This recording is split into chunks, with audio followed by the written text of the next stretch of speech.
So this is like going to be a one-pan wonder, but it's everything that's lovely about full English breakfast. We all happy with full English breakfast? Yeah, definitely. Okay. I'm starting with a full English essential, black pudding. Yeah, I'll have a little bit of that. Whilst they're mugging you off and taking a mick, you can have a little bit of crispy black pudding.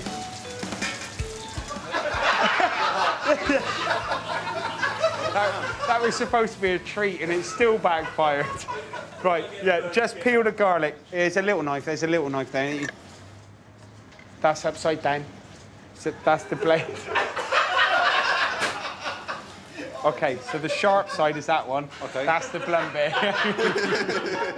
Right, come on, boys. Let's get back to the omelette and my next ingredient. Now, this is proper posh bacon, pancetta, and then we're going to cut it into what the French call lardons, which is like a posh French term for bacon chunks. Or you can use nice, whole, smoked, streaky bacon. Once that's crisped up... It smells delicious, doesn't it? It does. I'm going to take this omelette up a notch by whacking in not your average bangers, but a taste of Spain. Now, these are beautiful chorizo sausages.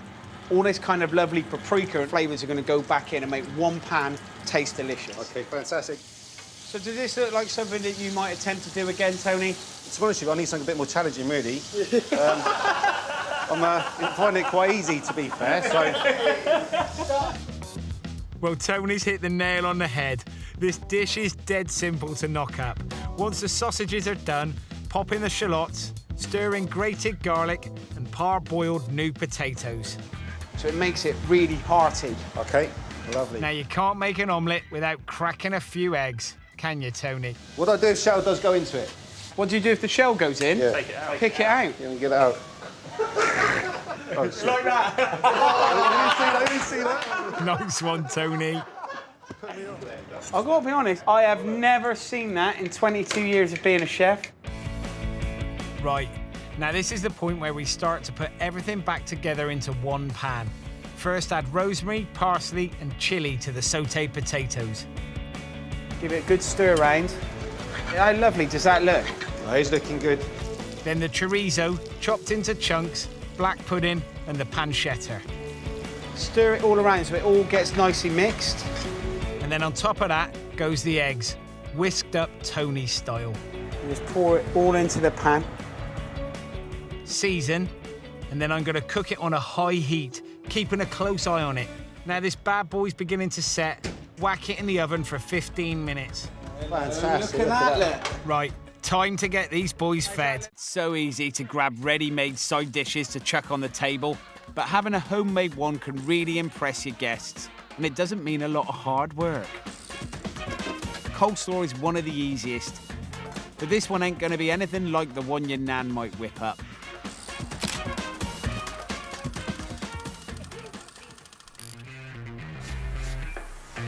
I'm using the traditional veg, chopped white cabbage, onions and carrots.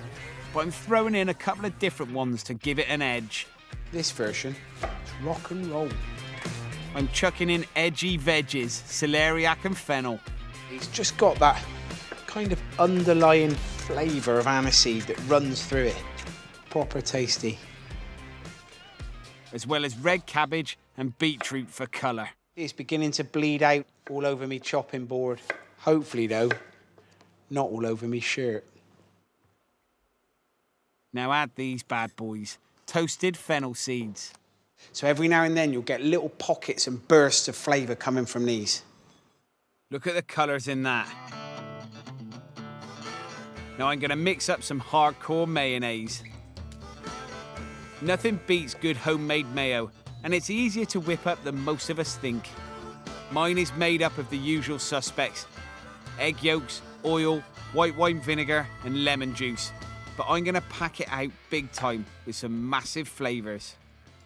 5 big cloves of garlic. Some English mustard. I really love it when you have too much of it on your ham sandwich and it makes you cry. Anything that can do that, gotta give it big respect.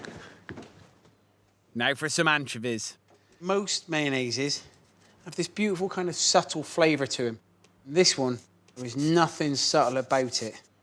Throw in a little sugar and whiz it up. Blimey, that don't half smell strong. Now loz in the vegetable oil.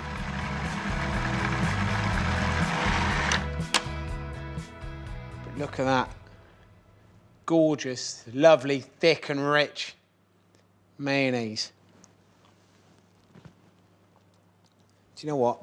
That's probably the best mayonnaise that I've ever made. Time to mix the beautiful crunchy veg with the hardcore mayo. I reckon maybe 1 or 2 more dollops. Finish it off with some final flavours. Parsley, dill, chervil and lemon zest. Now everyone loves a pasty. It's the perfect takeaway seaside treat. I might get a bit in trouble with Cornwall here because I'm going to be replacing the beef with some smoked haddock. Sorry, Cornwall. First things first, the pastry. I'm using strong bread flour and a pinch of salt, butter and lard for added richness, and cold water to bring it all together. Pastry done, this just needs to chill for a while I get on with the filling. I've already prepared the traditional Swede potato and onion mix, but this is as close to the original recipe as I'm gonna get. Rock hard. As I'm swapping out the beef in this posh pasty for one of my favourites, smoked haddock. And this is what makes this extraordinary. And for me, smoked haddock is an incredible fish. Just cut it into cubes an inch or 2 thick so it stays nice and firm when cooked. Throw it in with the veggies and add some chopped parsley, a good pinch of sea salt, and sticking with tradition this time, plenty of cracked black pepper. I'm fairly certain that there might be a few people in Cornwall a little unhappy at my pasty recipe here. And if I've offended anyone in Cornwall, I am really sorry. But if you try it, you might forgive me. Now for the business end, the pasty making. The dough's been chilling in the fridge and is ready to roll. I should get 4 pasties from this mix. Not little pasties, proper size West Country pasties. Then roll each quarter into a circle, ready for filling. Okay, the fun bit. Get yourself a big spoon. Be generous with this mix. Big chunks of smoked haddock, potato, and the Swede. And when you've piled on as much as you can, simply seal the edges together with egg wash. Don't let any escape. If it does, catch it and stick it back in. Then crimp the edges together, brush on a load of egg wash, and sprinkle it with sea salt. These are actually probably the ultimate takeaway. You get them stuck in the oven, baked, and you can carry them around like a little clutch bag. This one here, I can tell, it's got just a little bit more mixing. And has my name written all over it. T, Tom's pasty. As for the rest of them, I've spied a group of burly builders working across the street, and I bet they wouldn't say no to a smoked haddock pasty or throw away its golden crust. They've worked proper nice. Nice firm crust. In that glaze, it's given it a real good finish. To make perfect scampi, you want a proper nice crispy batter, and here's how to do it. First, I'm swapping out flour for polenta. So you can see that's a little bit coarser than normal flour, but it stays really crispy. Add some tapioca. You know when you go to a Chinese takeaway and you get those puffed up crispy prawn crackers? Well, they're made with tapioca starch, and that kind of gives it that really lovely crispy kind of texture. And then to make sure my batter has a little bit of bounce to the ounce, teaspoon of baking powder.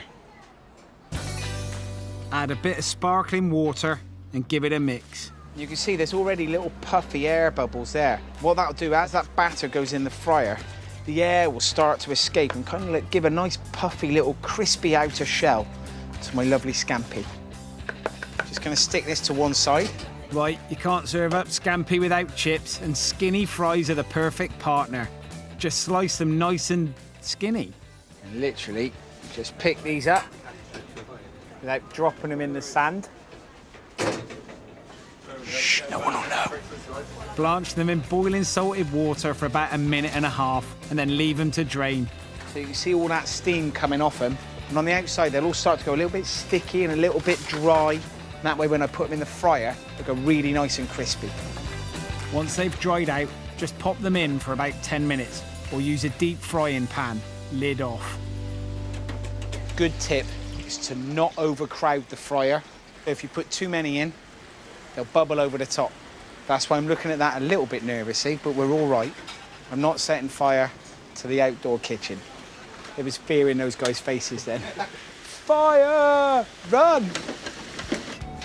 Now you're ready to cook your scampi. Just gonna dust it in a little bit of polenta flour, dip it into my lovely batter, and gently drop it into the fryer. And then as they start to cook, you'll see what a difference that magic batter makes. All those little air bubbles that were in the sparkling water being kind of puffed out. And that tapioca starch, it blows it up, a little bit like a balloon being blown up with hot air. These only need a few minutes. Case, don't they? How easy is that for a right tasty dinner? But what will these boys think of my retro fish supper? Come on, boys, come and have a little taste, have a little try. What do you make of them? Perfect. Lovely. Look at the colour of them. Looks a bit different to the scampi I'm used to. How's the batter? Crunchy? Oh, incredible. So light. Perfect. Absolutely handsome. Brilliant. Happy? Absolutely spot on. Delicious. Handsome. Handsome. Absolutely handsome.